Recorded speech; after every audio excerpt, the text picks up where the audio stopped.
Channel guys. നമ്മളെവിടെയുള്ളതെന്ന് അറിയാം നിങ്ങൾക്ക്? അറിയുമോ? മിനി ഊട്ടി ഹോസ്റ്റലിൽ നിന്ന് ഇങ്ങോട്ട് കുറച്ചുള്ളൂ, അരമണിക്കൂർ. നമുക്ക് സിമ്പിൾ ആയിട്ട് വരാം. പക്ഷെ ഇത്ര കാലമായിട്ട് പക്ഷെ റോഡ് ഒരു രക്ഷയുമില്ലാത്ത റോഡാണ്. അടിപൊളി റോഡാണ്. നിങ്ങൾക്ക് ട്രെക്കിംഗ് ആണ് ആഗ്രഹിക്കുന്നതെങ്കിൽ നിങ്ങൾ നേരെ മിനി ഊട്ടിയിലോട്ട് വരൂ. നിറച്ച് കുണ്ടും കുഴികളും മാത്രമുള്ള റോഡ്.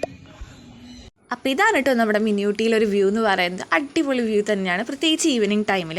ഞങ്ങൾ പോയത് നടന്നൊരു രാവിലെ ആയിരുന്നു. കാരണം നദിക്ക് വീട്ടിൽ പോകാൻ വേണ്ടി ഇറങ്ങിയതാണ് നമ്മൾ. അങ്ങനെ അവളുടെ ട്രെയിൻ മിസ്സായതുകൊണ്ട് ആ ഒരു ഗ്യാപ്പിൽ നമ്മൾ ഓടി വന്നതാണ് കേട്ടോ. കാരണം നമ്മുടെ ഹോസ്റ്റലിൽ നിന്ന് ജസ്റ്റ് 30 മിനിറ്റ്സ് ഉള്ളൂ മിനി ഊട്ടിയിലോട്ട്. പിന്നെ നമ്മൾ ജസ്റ്റ് ഒരു ഔട്ട് ചെക്ക് വീഡിയോ ഒക്കെ എടുത്തു. ഇതായിരുന്നു എൻ്റെ ഒരു ഔട്ട്ഫിറ്റ് എന്ന് പറയുന്നത്. ഇതാണ് നെഹദിയുടെ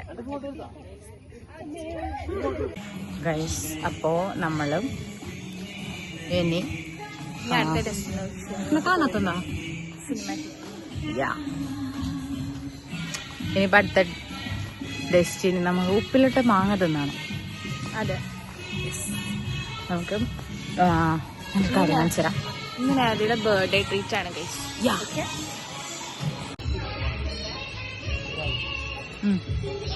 ഏത് വേണം?